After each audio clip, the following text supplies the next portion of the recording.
The New England Patriots made another move on the defense, and I found it to be a little bit surprising. So we're going to break that down here on the first half of the show.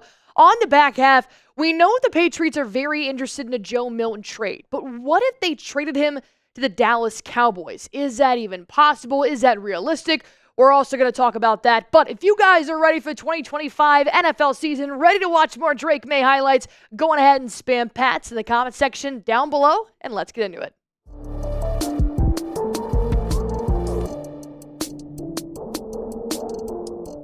In the surprising move, the Patriots ended up matching the Raiders' offer of 1 year, $4.8 million. But what's even better is that they actually made the deal even better. They signed him to 2 years. While the amount is still a little bit unknown, I found it very interesting that they ended up matching with the Raiders at all.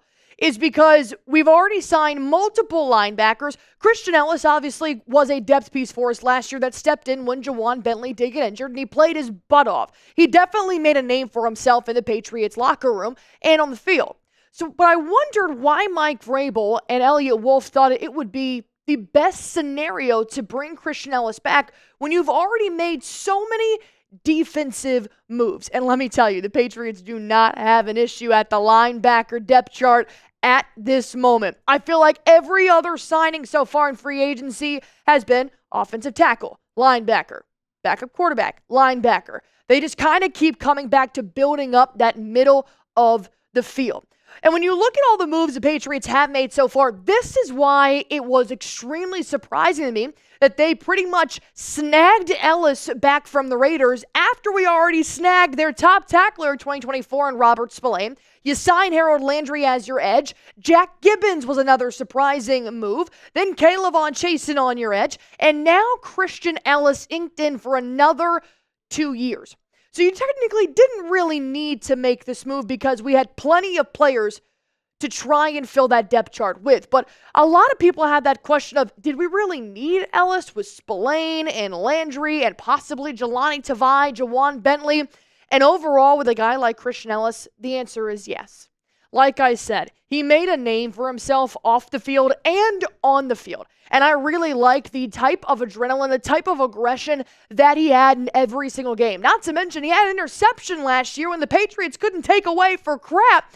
He continued to show up when the Patriots were at their lowest. And even Mike Reese gave a little bit of insight as to why they signed Christian Elliss and matched that offer is because the 6'2", 231-pound enters his fourth NFL season in 2025. He is viewed by the Patriots as an ascending player who runs well and has his best football ahead of him. He started 5 games last season, totaling a career-high 72 tackles with 1.5 sacks, 5 passes defended, and an interception. So it's not technically just for the 2025 depth chart. The reason why they gave him an extra deal on top of matching the Raiders' offer is because they think they have a steal in a guy like Elliss. They let him test the market, even got an offer from the Las Vegas Raiders, but then Mike Vrabel realized what he had and what he can develop moving forward. Because as we've always said, as Vrabel said in his press conference, he wants good men, good leaders, and good players. And as a former defensive guy himself, I think he has a plan for Christian Elliss.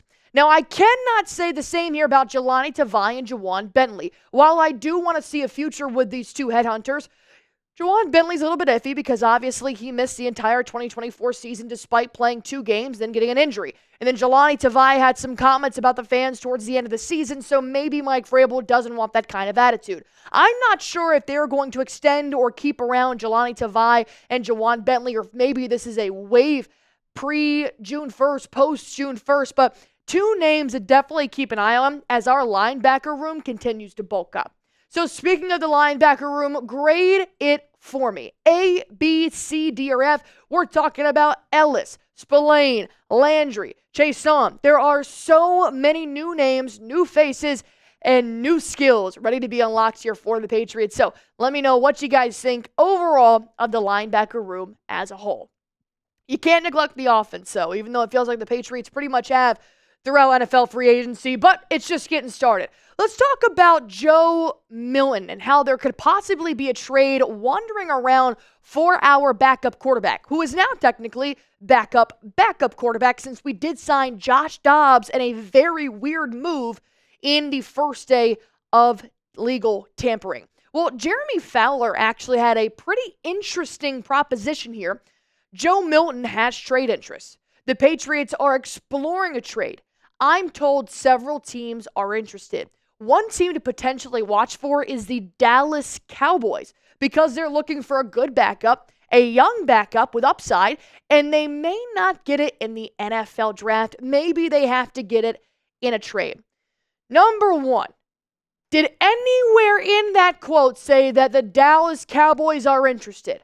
No. Jeremy Fowler said they're a team to watch. So he is speculating that the Cowboys would be interested in Joe Milton.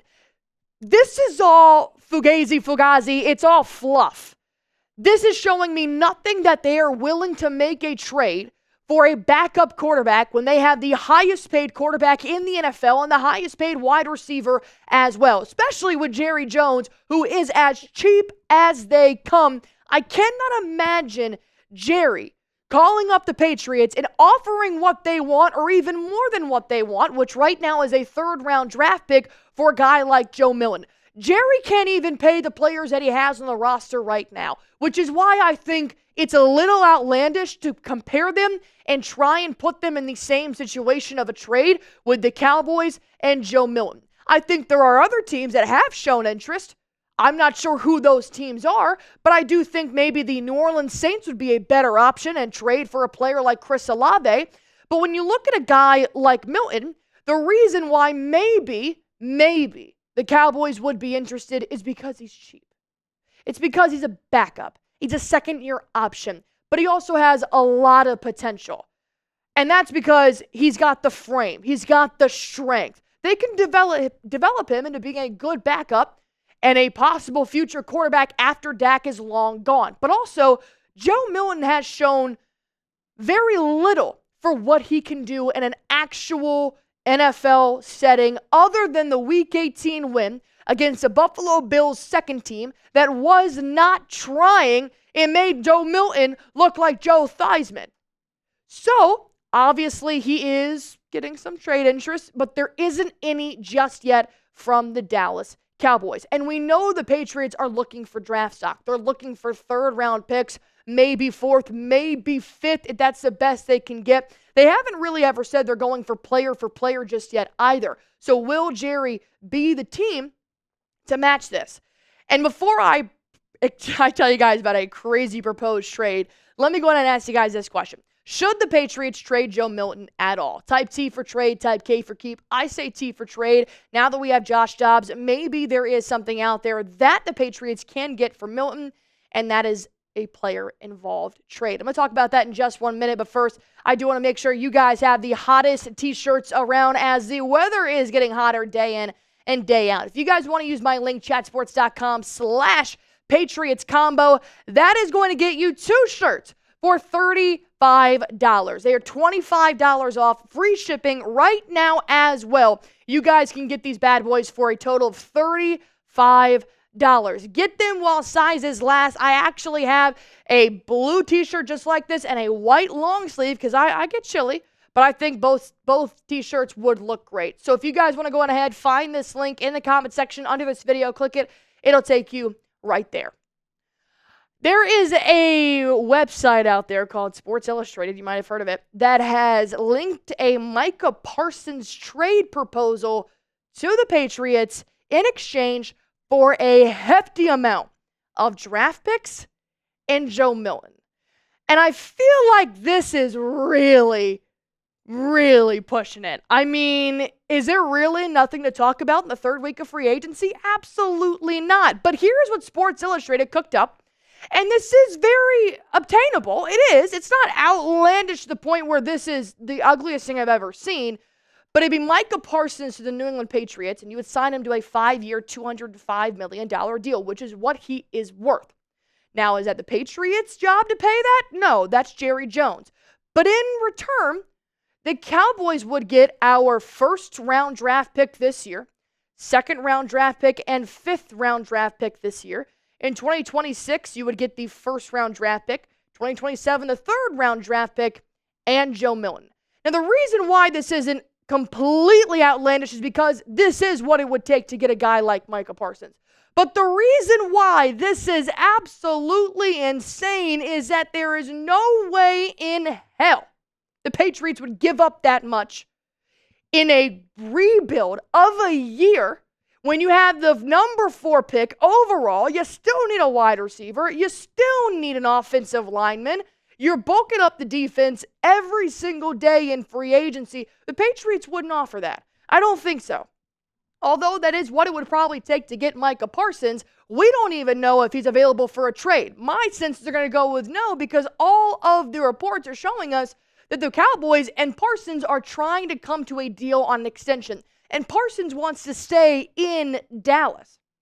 And I know Jerry takes his sweet old time emphasis on the old when it comes to paying his players. And I do think eventually, the same way he did with CeeDee Lamb, he's going to pay Micah Parsons. When I look at a Joe Milton trade, I do not expect it to be that extravagant. I do not expect it to cost us 6 draft picks and a quarterback. I think it'll be Joe Milton for a third-round pick at best.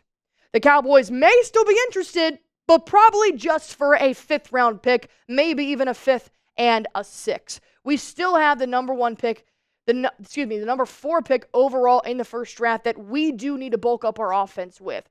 That is why I would not make that trade.